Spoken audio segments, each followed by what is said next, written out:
Welcome today to WFX. We're here with a couple which has a lot to share about volunteers in ministry. And would you mind introducing yourselves? Yes, I'm Lynn Cherry. I am in assimilation at Shoreline Church in Austin, Texas.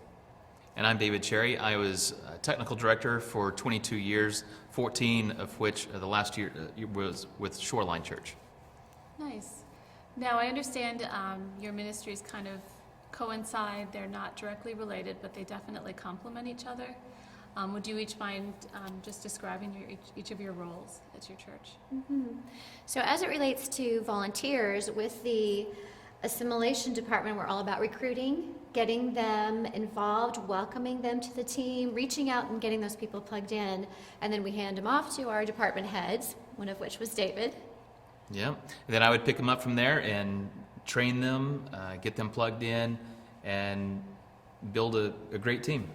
Definitely. Yeah. Now, it seems like an assimilation team is something I really haven't heard too much about. That seems very unique. What exactly is an assimilation team, and what do you guys do? Well, we just wanted to be a team because, there was the creative team, there was the executive team, and we're all administrative, and we're kind of doing our own thing, but we're like, hey, we want to be the A team. We're the A team. So we did get all the admins together and started to connect and use that brain power to really help direct the church as a whole, in how we did get volunteers connected. Nice. Now, in terms of a church that's just starting out or is really looking to add to their volunteer base, are there any practical tips that you could suggest that they put in place to help the process? Yes, I think one of the great things we do at Shoreline is we have multiple on-ramps.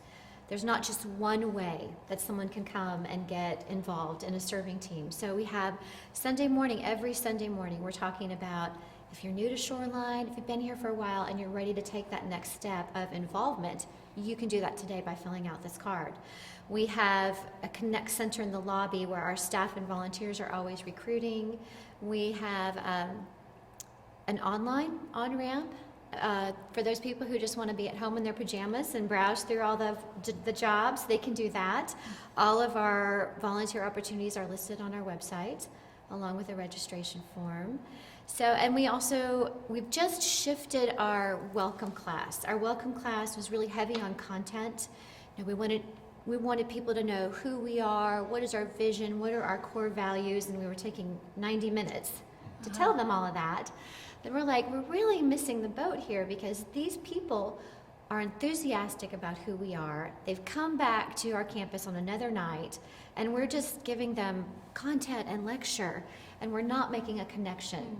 So we've just changed that class within the last year. It's 20 minutes of content, and we follow that up with we call it a mixer with a purpose, where our staff and key volunteers are really having face-to-face conversations. What are you passionate about? What are your skills?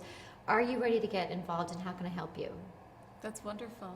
Well, I think for new churches, one of the things that Shoreline does that I think can apply to a new church for sure is the focused weekend. So like having a Sunday where the message, everything of the morning pertains to serving in the house, and so that really generates the enthusiasm, and then after the message, you have representatives for different departments out there ready to recruit and get people on board. So I think that's a great way of for a new church anyway. It's a smaller church to get people involved. Absolutely. But it's a focused effort for the whole church, though. Definitely. And we do that twice a year.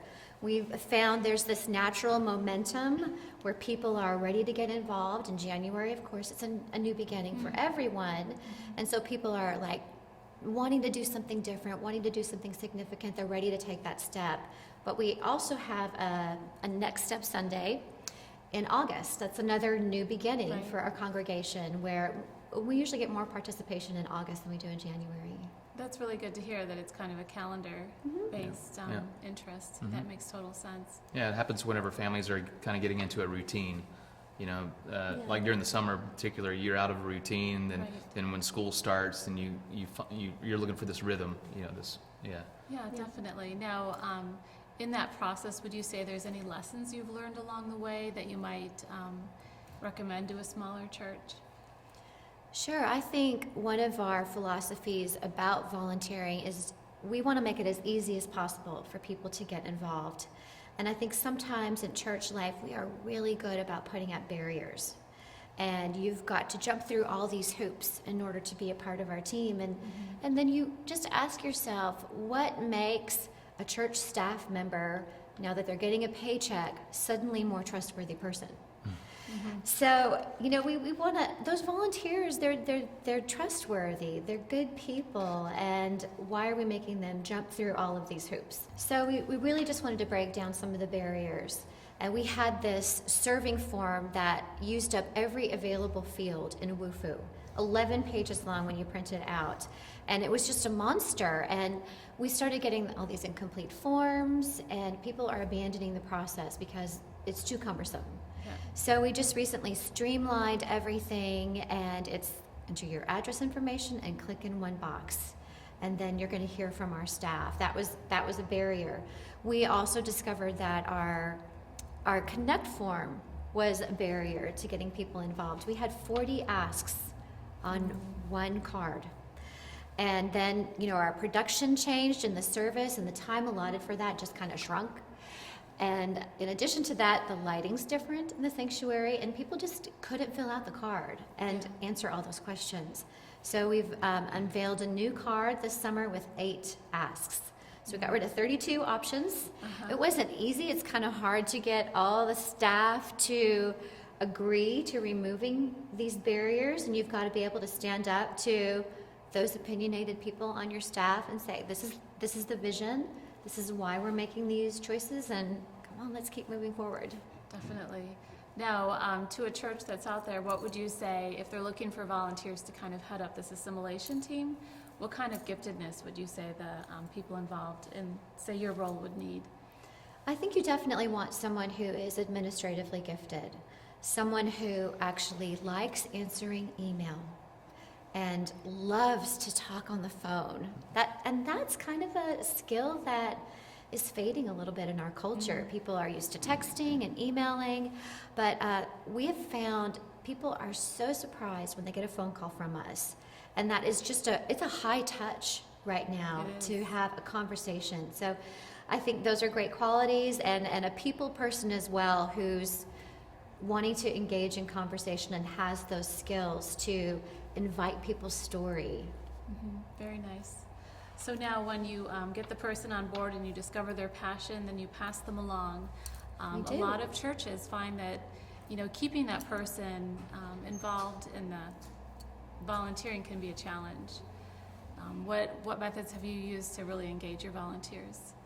Well, I think first of all, we make the expectations clear on what is expected of them. We set the bar high.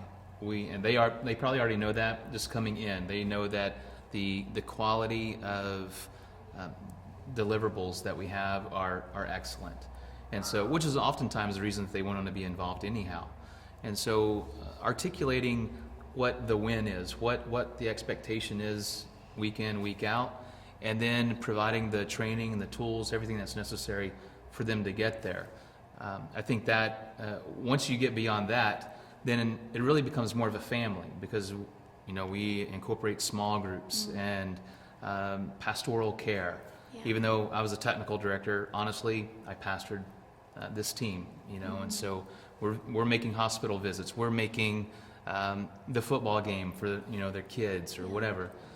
It becomes a family, and so those relationships really is the bond that holds the team together. Nice.